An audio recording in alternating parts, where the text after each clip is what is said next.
La tierra estaba suave bajo mis talones, de ese tipo de humedad que se traga el sonido. El ataúd de Ava se veía imposiblemente pequeño mientras descendía en la arcilla roja de Carolina en el cementerio Maplewood. Mi hija había luchado contra un raro trastorno sanguíneo durante casi un año, y ahora me quedaba un silencio más pesado que cualquier diagnóstico. Apreté el borde de mi abrigo negro para estabilizar mis manos, pero nada detenía el temblor. Solo Angela Brewer, mi vecina de 72 años, estaba a mi lado. Había llevado comida durante las interminables noches en el hospital, cuidó a Ava cuando necesitaba bañarme, se sentó con nosotras durante las fiebres y transfusiones. Hoy, era la única presente. Su mano curtida descansaba suavemente sobre mi brazo. El resto de mi familia, mis padres Charles y Lorraine y mi hermana Vanessa, no estaban por ningún lado. Cuando el ministro murmuraba palabras de consuelo, mi teléfono vibró en el bolsillo. Lo saqué sin pensar, desesperada por alguna conexión. La pantalla se abrió en Instagram. Ahí estaba Vanessa con una copa de champaña en la mano, un diamante brillando, una nueva foto publicada hacía minutos.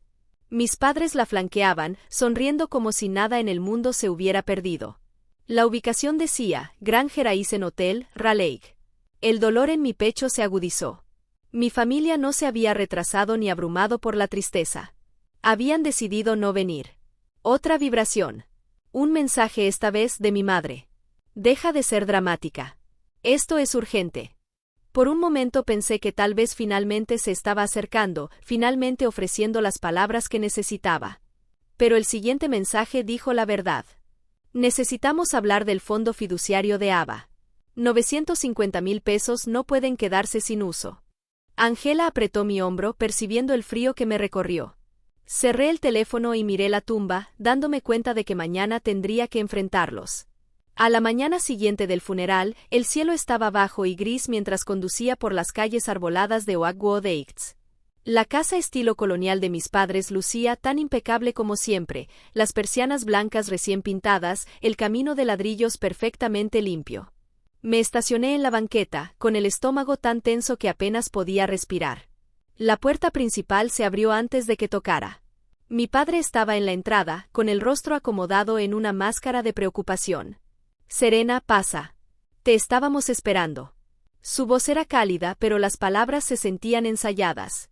Dentro, la sala estaba organizada como una sala de juntas. Mi madre estaba junto a la chimenea.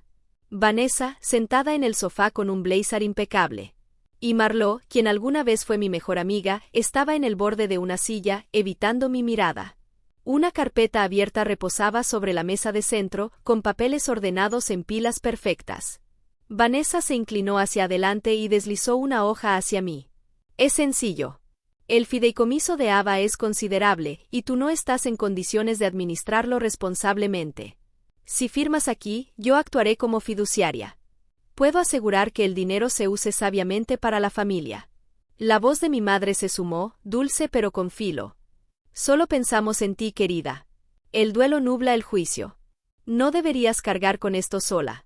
Tomé una de las hojas con las manos temblando y vi una anotación en el margen. La fecha era del invierno pasado, meses antes de que Ava comenzara siquiera sus últimos tratamientos. La comprensión me golpeó como hielo. Habían estado preparándose para esto todo el tiempo.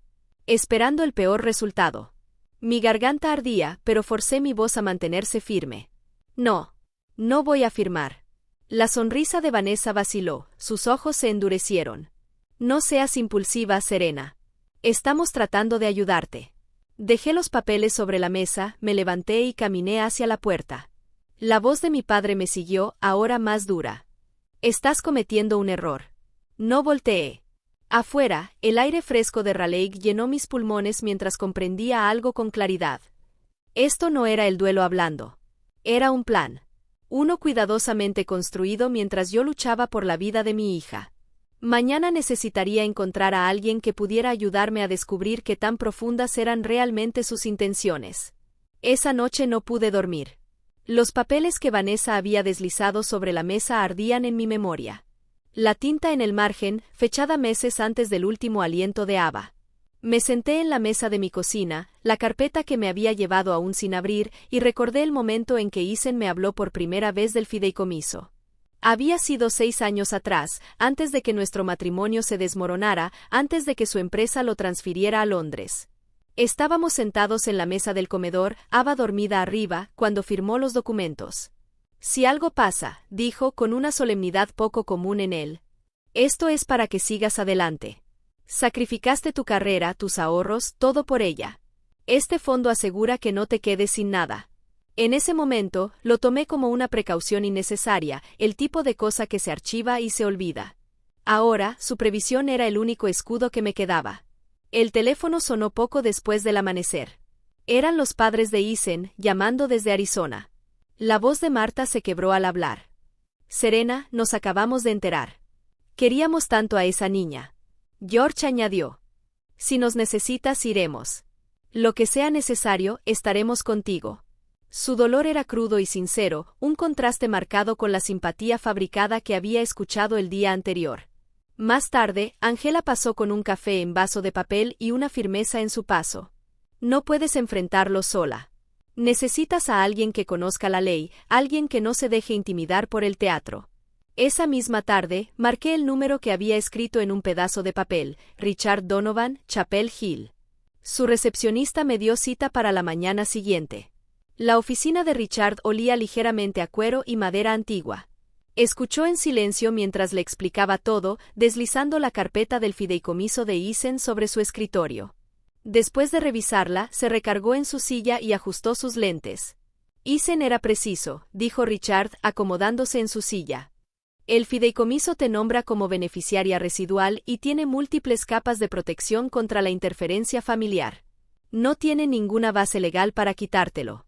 El alivio me recorrió como una ola, pero vino acompañado de una comprensión helada.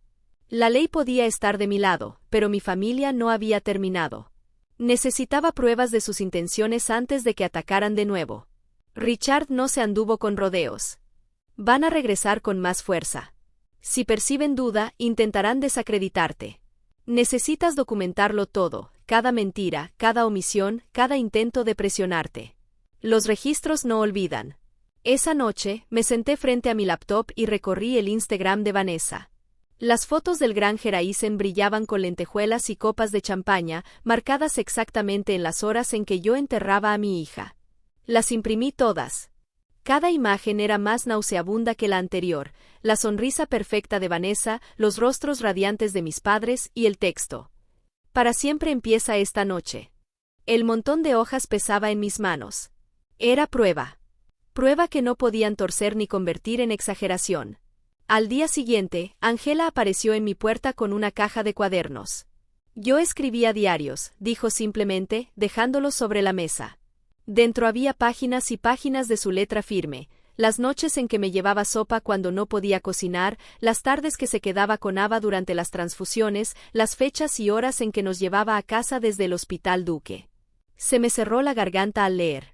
Había estado construyendo un registro de amor, sin saber que algún día serviría como defensa.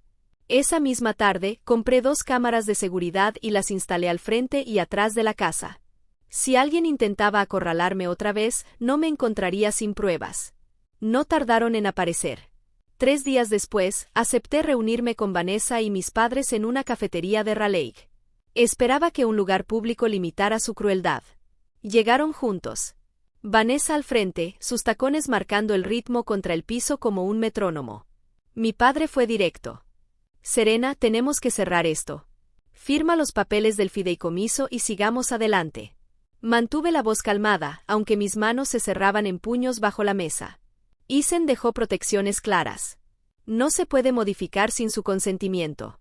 Y me nombró beneficiaria residual. Ustedes lo saben. La sonrisa de Vanessa se endureció. Si no cooperas, no nos dejas otra opción que buscar la tutela legal. El juez verá que estás demasiado emocional para manejar esa cantidad de dinero. Deslicé la cláusula impresa sobre la mesa. Entonces el juez también verá la intención de Isen en blanco y negro. El silencio cayó entre nosotros. El peso del papel habló más fuerte que cualquier palabra. Recogí mi carpeta, me levanté y salí. El corazón me latía con fuerza, pero firme. Por primera vez, sentí algo más afilado que el dolor. Determinación. El primer rumor me llegó por Facebook. Vanessa había publicado una foto con luz suave, la mano sobre el pecho. El texto decía: recen por familiares que luchan con su salud mental después de una pérdida. A veces amar es intervenir cuando no pueden ver con claridad. Los comentarios se llenaron de apoyo, aplausos, admiración por su fortaleza. Nadie sabía que no había ido al funeral de Ava. 2 días después, el periódico local publicó una nota. Familia busca ayuda para madre en duelo. Mis padres posaban en el porche de su casa, con expresiones solemnes pero perfectamente cuidadas. Mi padre decía: nos rompe el corazón, pero debemos protegerla de sí misma. Me quedé sentada en la mesa de la cocina, el periódico extendido frente a mí, presionando mis sienes. No solo intentaban quedarse con el fideicomiso de Ava. Estaban construyendo una narrativa para hacerme ver inestable. Luego llegó la llamada del Departamento de Registros del Hospital Duque. Señora Holden, estamos obligados a informarle de una violación de privacidad. Alguien accedió al expediente médico de Ava la semana pasada usando una autorización antigua de contacto de emergencia. Lo hemos rastreado a la información de su hermana. El pecho se me apretó. Una ola fría de rabia reemplazó el dolor que nunca se iba. Los registros de Ava, cada fiebre, cada tratamiento, cada recaída. Convertidos en munición. El domingo, en la iglesia, vi a Marle al otro lado del pasillo. Se movió incómoda cuando nuestras miradas se cruzaron y volvió a su himnario. Más tarde, Richard confirmó lo que ya sospechaba. Había firmado una declaración jurada, describiéndome como inestable durante la enfermedad de Ava. Marle, quien alguna vez sostuvo mi mano durante las vigilias nocturnas en el hospital, ahora alimentaba la historia de que yo no era apta. Cerré los ojos y recordé a Ava con su pijama de superhéroe, arrastrando el soporte del suero detrás de ella, diciendo que era valiente incluso cuando tenía miedo. Si ella pudo enfrentar 8 meses de dolor sin rendirse, yo podía enfrentar esto. Doblé el periódico y lo coloqué en mi carpeta de pruebas junto con las publicaciones de Facebook, la carta del hospital y la declaración de Marle. Las mentiras se estaban propagando rápido.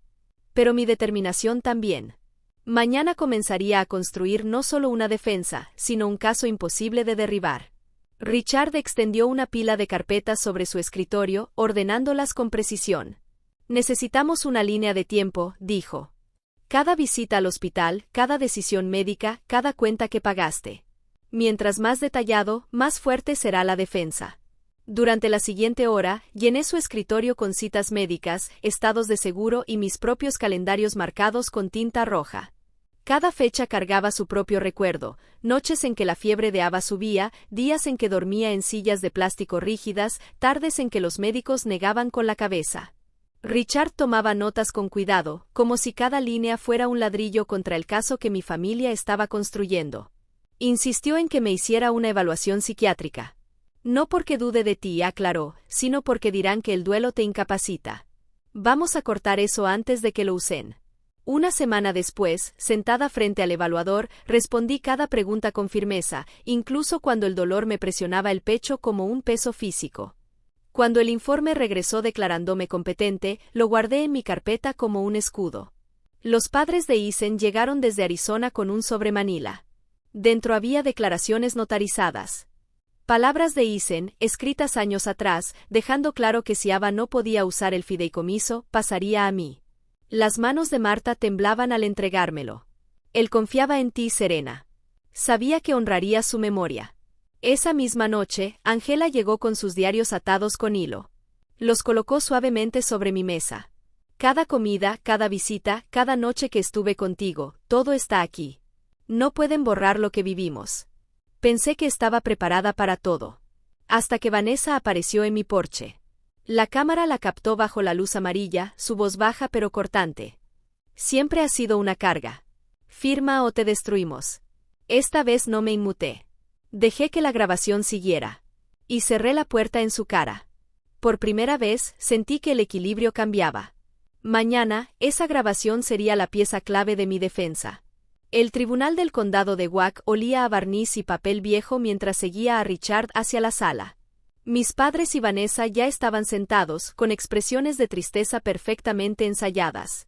Marle estaba con ellos, aferrando su declaración como si fuera un salvavidas.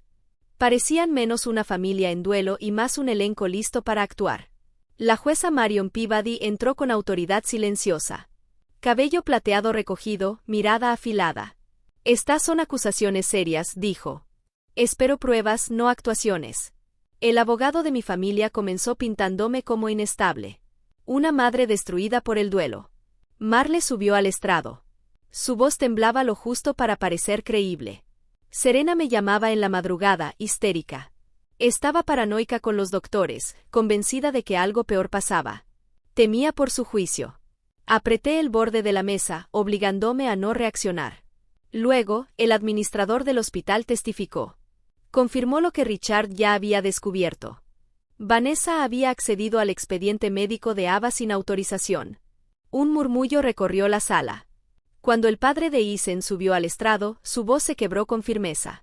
Mi hijo dejó claro que si Ava no podía usar el fideicomiso, le pertenecía a Serena. Ella sacrificó todo por esa niña. Sus palabras pesaron más que todas las actuaciones pulidas de los demás. Richard se levantó lentamente. Presionó reproducir. La grabación llenó la sala. La voz de mi hermana, fría e inconfundible. Siempre ha sido una carga. Firma o te destruimos. Luego la voz medida de mi padre. Una vez que tengamos la tutela, podremos usar el dinero como queramos. El aire cambió. Incluso la jueza se inclinó hacia adelante, endureciendo el gesto. Tras una pausa, habló con firmeza. Esta petición queda desestimada con perjuicio. Lo que veo aquí no es protección, sino explotación. Ordenó una investigación formal por perjurio. Y emitió una orden de restricción para evitar cualquier contacto. El alivio me recorrió, intenso, casi mareante. Mientras Richard recogía los documentos, supe que el martillazo había traído justicia hoy. Pero mi lucha por proteger el legado de Ava apenas comenzaba. 2 días después, el periódico local publicó en primera plana. Madre reivindicada en batalla por fideicomiso. Mi foto era más pequeña que la de ellos, debajo del titular. Pero la historia decía la verdad. Que la petición de tutela había sido rechazada. Que la jueza había ordenado investigar el perjurio. Por una vez, no era la mujer frágil de su narrativa. Era la madre que luchó. Y ganó. Y la noticia se propagó rápidamente. El prometido de Vanessa emitió un comunicado cuidadosamente redactado a la prensa, pero el daño ya estaba hecho. En menos de una semana, su compromiso terminó. Ella borró las fotos del gran Ethan, pero el Internet no olvida. Capturas de pantalla comenzaron a circular en los comentarios, pruebas de donde había estado mientras yo permanecía sola frente a la tumba de mi hija. Mis padres se refugiaron en el silencio cuando comenzó a correrse la voz de que podrían enfrentar cargos por falso testimonio. Pensé que eso me daría satisfacción.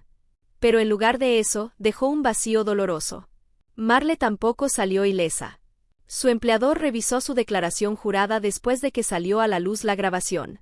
En cuestión de días, perdió su trabajo. La misma mujer que alguna vez me trenzaba el cabello antes de los bailes escolares ahora evitaba los pasillos del supermercado donde yo compraba. La traición tenía un precio. Y ella también lo estaba pagando. Una tarde, Angela se sentó frente a mí en la mesa de la cocina, con las manos rodeando una taza de té desgastada. Intentaron enterrarte, Serena, dijo en voz baja, pero tú construiste algo de las cenizas. Eso es lo que tu hija vería. Pensé en esa palabra, familia. Ya no significaba sangre ni herencia. Se sentía más como una línea en un documento, un nombre bajo contacto de emergencia. Lo que importaba ahora eran las personas que se quedaron cuando todo se rompió. Toqué la carpeta del fideicomiso sobre la mesa. Proteger el legado de Ava era solo el comienzo. Mañana decidiría qué hacer con él. En las semanas posteriores a la audiencia, el dinero del fideicomiso dejó de sentirse como cifras en una hoja. Se convirtió en responsabilidad. En una oportunidad de transformar la corta vida de Ava en algo duradero. Con la guía de Richard, fundé la Fundación Ava Olden. Su misión era clara: apoyar a familias que enfrentan trastornos sanguíneos pediátricos y financiar investigaciones que algún día puedan salvar a otros niños. El primer proyecto estaba cerca de casa. El Hospital Infantil Duke había sido nuestro segundo hogar durante aquellos meses interminables. Ahora llevaría el nombre de Ava. Una placa fue colocada en el ala recién renovada. Unidad de Hematología Pediátrica Ava Olden. De pie en ese pasillo, recorrí las letras con mis dedos, recordando a Ava con su pijama de superhéroe, arrastrando su suero con orgullo terco. Angela asumió el rol de coordinadora de voluntarios sin dudar. Organizó cadenas de comida, transporte y turnos de apoyo para padres que pasaban días enteros junto a camas de hospital. Richard se encargó de todos los asuntos legales sin cobrar un peso, redactando estatutos y asegurándose de que la fundación no pudiera ser vulnerada. Los padres de Isen también encontraron su propósito, liderando un programa de apoyo para abuelos que conectaba a familias con recursos y comunidad. Por primera vez en meses, comencé a hablar frente a grupos. Una noche, en una reunión de apoyo, me paré en círculo con otros padres y les hablé de Ava. De su valentía. De su risa incluso cuando su cuerpo temblaba. De su sueño de convertirse en doctora. Mi voz no tembló. Mis manos tampoco. Me sentía firme. Como si la fuerza de Ava viviera ahora en mí. La fundación aún era nueva, frágil. Pero ya estaba cambiando vidas. Esa noche, al regresar a casa, entendí que la promesa que había susurrado frente a su tumba ya no era solo palabras. Se estaba convirtiendo en realidad. Mañana volvería al cementerio Maplewood con flores. Lista para decírselo. El camino por el cementerio se sentía distinto que un año atrás. Los mismos robles daban sombra al sendero de grava. Las mismas lápidas se inclinaban en filas irregulares. Pero mis pasos eran firmes. Llevaba lirios frescos en una mano y el conejo de peluche favorito de Ava en la otra. Sus orejas gastadas seguían suaves por su tacto. Me arrodillé junto a su lápida y limpié el polen acumulado. El granito brillaba bajo la luz de la mañana. Las letras claras y firmes. Coloqué las flores y luego el conejo con cuidado. Tu nombre está en todas partes ahora, susurré. En los pasillos del hospital, en proyectos de investigación, en familias que ya no están solas. Una voz detrás de mí interrumpió el silencio. Disculpe, ¿usted es Serena Olden? Me giré. Una mujer sostenía la mano de una niña de la edad de Ava. Los ojos de la madre brillaban. Soy Sarah Michei. Ella es Emma. El año pasado le diagnosticaron el mismo trastorno que tuvo su hija. El especialista financiado por su fundación encontró un tratamiento que funcionó. Está viva gracias a usted, gracias a Ava. Emma dio un paso adelante, tímida pero decidida. Gracias por ayudarme a mejorar. El mundo se volvió borroso por un instante. Me agaché para mirarla a los ojos. De nada, Emma, tú eres exactamente la razón por la que hacemos esto. Cuando se alejaron, volví a tocar la lápida. Una calidez se expandió dentro de mí. El legado de Ava no estaba atrapado en piedra ni en documentos legales. Vivía en niñas como Emma. En familias que ahora podían tener esperanza. La familia, entendí, no siempre es de sangre. Es elección. Es lealtad. Es amor. El tipo de amor que se queda cuando todo lo demás desaparece. Y cuando la traición forja tu carácter. ¿Qué puertas decides cerrar para siempre? ¿Y cuáles te atreves a abrir después?